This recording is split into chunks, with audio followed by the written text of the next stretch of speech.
بسم اللہ الرحمن الرحیم۔ السلام علیکم ورحمۃ وبرکاتہ۔ منتخب اقتباس۔ کسی کے بارے میں یاد دلانا ہو تو ہماری گفتگو کچھ اس قسم کی ہوتی ہے۔ کون سی؟ وہ چھوٹے سے قد کی؟ وہ بڑے منہ والی؟ اوہو، جو یوں چلتی ہے، باقاعدہ نقل اتار کے دکھائی جاتی ہے۔ کون سا؟ وہ گنجا؟ اچھا وہ موٹی گردن والا۔ وہ جو خود اتنا کھوجا ہے اور اسے بیوی اتنی پیاری مل گئی، وہی نا؟ ہم سورہ 3 کی ابتدائی آیات پڑھیں تو واضح ہوتا ہے کہ 4 چیزوں کی قسم کھا کر اللہ سبحانہ و تعالیٰ نے فرمایا ہے کہ اس نے انسان کو حسین تخلیق کیا۔ قسم ہے انجیر اور زیتون کی اور طور سینا کی اور امن والے اس شہر کی، بے شک ہم نے انسان کو بہترین ساخت پر پیدا کیا۔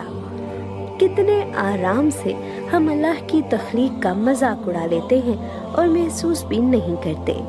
کسی کو لمبا ہونے پر باتیں سننی پڑتی ہیں، کسی کو چھوٹا ہونے پر، کسی کا رنگ کالا، کسی کی ناک موٹی، کسی کو چہرے پہ دانے نکل آئے تو پوچھ پوچھ کر اس کی مت مار دیتے ہیں۔ بالوں پہ تبصرے، ہونٹوں پہ باتیں، حالانکہ انسان کا ان میں سے کسی بھی چیز پر اختیار نہیں۔ یقیناً حسین چہرہ سبھی کو اچھا لگتا ہے، لیکن کیا حسن خود تخلیق کیا جاتا ہے؟ کیا اللہ نے سب کو حسین تخلیق نہیں کیا؟ ہم جب کسی کا مذاق اڑاتے ہیں تو ہم یہ بھول جاتے ہیں کہ ہم اس کا مذاق نہیں اڑا رہے، بلکہ اس کو بنانے والی ذات کا مذاق اڑا رہے ہیں۔ ہم کس کا مذاق اڑانے کے مرتکب ہو رہے ہیں؟ اس رب کے۔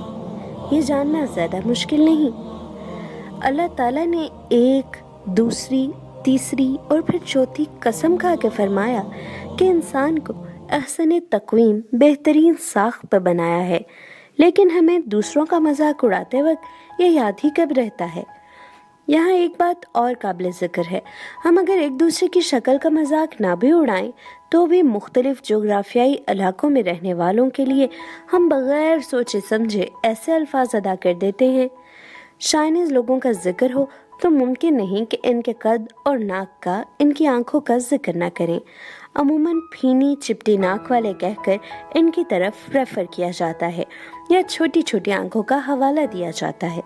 اسی طرح افریقن لوگوں کے بارے میں گھنگریالے بال، چوڑی جسامت، بڑے بڑے ہونٹ، ان سب کو حقارت سے دیکھا جاتا ہے۔ پر باتیں سننی پڑتی ہیں، کسی کو چھوٹا ہونے پر، کسی کا رنگ کالا، کسی کی ناک موٹی، کسی کو چہرے پہ دانے نکل آئے تو پوچھ پوچھ کر اس کی مت مار دیتے ہیں۔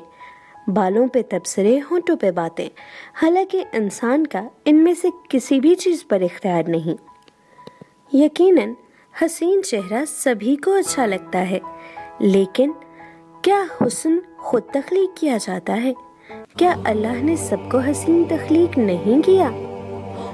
ہم جب کسی کا مذاق اڑاتے ہیں تو ہم یہ بھول جاتے ہیں کہ ہم اس کا مذاق نہیں اڑا رہے، بلکہ اس کو بنانے والی ذات کا مذاق اڑا رہے ہیں۔ ہم کس کا مذاق اڑانے کے مرتکب ہو رہے ہیں؟ اس رب کے۔ یہ جاننا زیادہ مشکل نہیں۔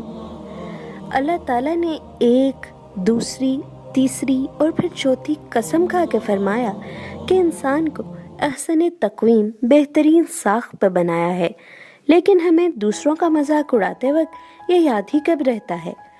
یہاں ایک بات اور قابل ذکر ہے، ہم اگر ایک دوسرے کی شکل کا مذاق نہ بھی اڑائیں تو بھی مختلف جغرافیائی علاقوں میں رہنے والوں کے لیے ہم بغیر سوچے سمجھے ایسے الفاظ ادا کر دیتے ہیں۔ چائنیز لوگوں کا ذکر ہو تو ممکن نہیں کہ ان کے قد اور ناک کا، ان کی آنکھوں کا ذکر نہ کریں۔ عموماً پھینی چپٹی ناک والے کہہ کر ان کی طرف ریفر کیا جاتا ہے یا چھوٹی چھوٹی آنکھوں کا حوالہ دیا جاتا ہے۔ اسی طرح افریقن لوگوں کے بارے میں گھنگریالے بال، چوڑی جسامت، بڑے بڑے ہونٹ، ان سب کو حقارت سے دیکھا جاتا ہے، حالانکہ ان کو تخلیق کرنے والا بھی وہی مصور ہے جس نے آپ کو تخلیق کیا اور خوبصورت تخلیق کیا۔ اللہم انت حسنت خلقی فحسن خلقی۔ اے اللہ، جس طرح تو نے ہمیں باہر